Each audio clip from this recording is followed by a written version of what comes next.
General Bikram Singh, former Army Chief, joins us. Thanks so very much for being with us. Just the significance, General Singh, of India telling Pakistan, not only have we hit you, we're showcasing to the entire world video which shows us hitting you. What is the message there? Jai Hind, firstly, to three of you and all your viewers.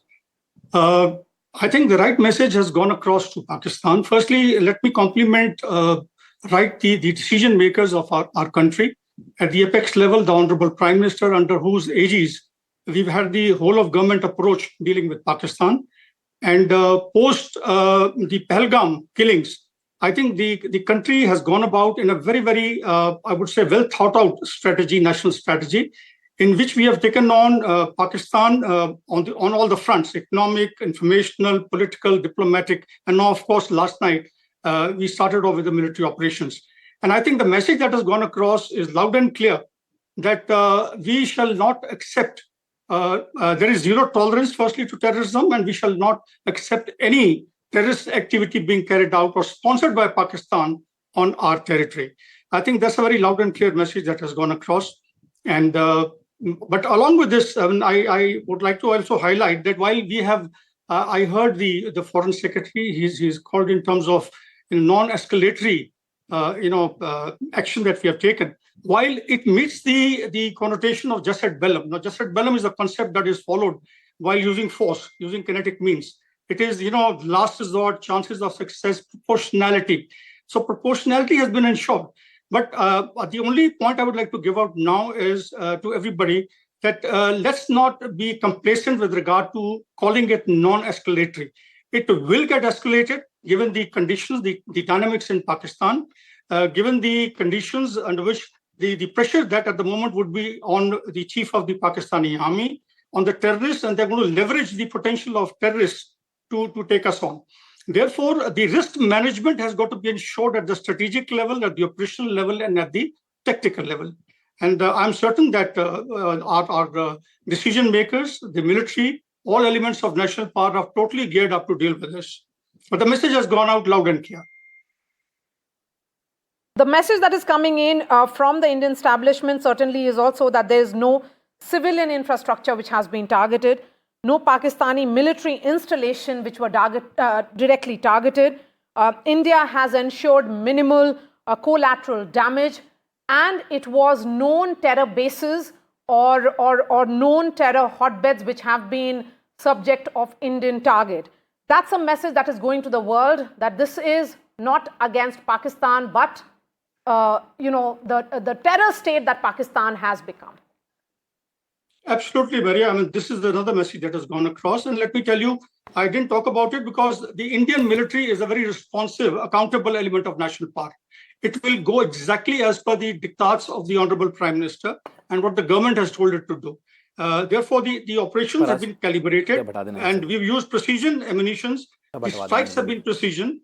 The camps have been targeted while ensuring that there is no collateral damage. And that has been the hallmark of our operations throughout.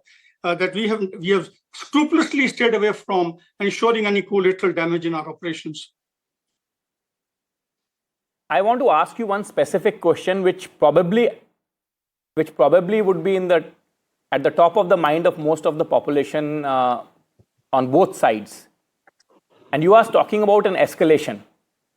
It is not as if Indian defenses would not be prepared for any kind of escalation. But do you think that Pakistani military planners would escalate this situation necessarily, knowing that the world is watching, that the world has put them on notice, that the United Nations Security Council, the top security body of the International Committee of Nations, has squarely blamed Pakistan and castigated them?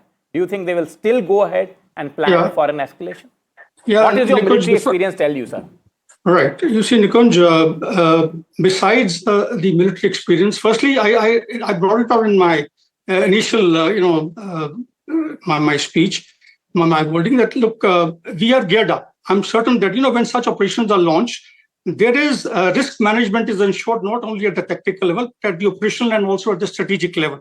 And if you ask me, I can later on clarify to you what I mean by these, what all facets are going to come in these. But yes, with regard to your specific question, that will Pakistan do something? Yes, it will. I'll tell you why. The reason is that firstly, the statement that was made by the Pakistani chief, where virtually willy-nilly, indirectly, he threatened India, and he brought it out that how he was viewing India as an enemy, despite the various efforts that have gone in the past 10, 12 years to actually assuage the concerns and to ensure that, the situation is stabilized on the line of control and with Pakistan. But the statement that he gave, now he has to live up to it, number one. Number two, it's a state that lacks the compatible conventional war-fighting might. And therefore, it's going to resort to the sub-conventional, that is the asymmetric capability of terrorists being used against us. So what is going to happen is that he has to get back, do something. If it does not, he will lose his primacy in the environment. The famous term that is used, that is the Pakistani army that owns the nation, the only army of the world that owns the nation, to have its prima donna position in the environment, to pass the message to their allies like Turkey, for example, Bangladesh and others. They will come in with something or the other. It's not that they're going to keep quiet about it. No, but so yes, therefore, sir, if we look at some of the options available to Pakistan, if it's a sub-conventional option, it means another terrorist strike. That's the last thing that they would like to send a message out on. Therefore, the possibility of airstrikes, similar to what we saw a day after the Balakot strikes of 2019, may well take place. Pakistan has not hit any so-called targets in India on our territory as yet. Is that a very likely possibility that we could see aerial encounters? Well, Vishnu, firstly, let me compliment our intelligence agencies. I think they've been very precise in giving us the information. So is the military. All security agencies have done a wonderful job. But yes, they are going to definitely, there's going to be a fillip to the insurrectionists, to the proxy war activities in J&K along the line of control, and also certain other areas. And let me tell you, I won't be surprised if they start actually activating their sleeper cells in various parts of our country, joining Nepal, where we know very well they've had their sleeper cells. Siliguri corridor, Bangladesh, from there to our 7 northeastern states. These kind of things we got to be careful about. And I'm certain, let's be very clear, as I told you earlier, we got very, very competent political leaders, military leaders who are leading this entire initiative. And they would have taken all measures. Risk management would have been ensured to the minutest, as far as the strategic, operational, and tactical risks are concerned. Yes, I feel that they will resort to maybe a limited airstrike. If they don't do it, then the chief of the Pakistani army is going to lose his stature in the environment.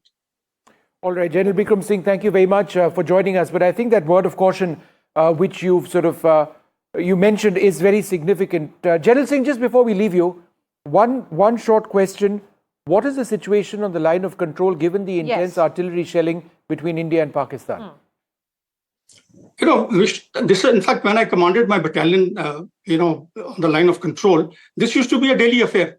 So our troops are absolutely, accustomed to this kind of firing, and we also are retaliating and firing back.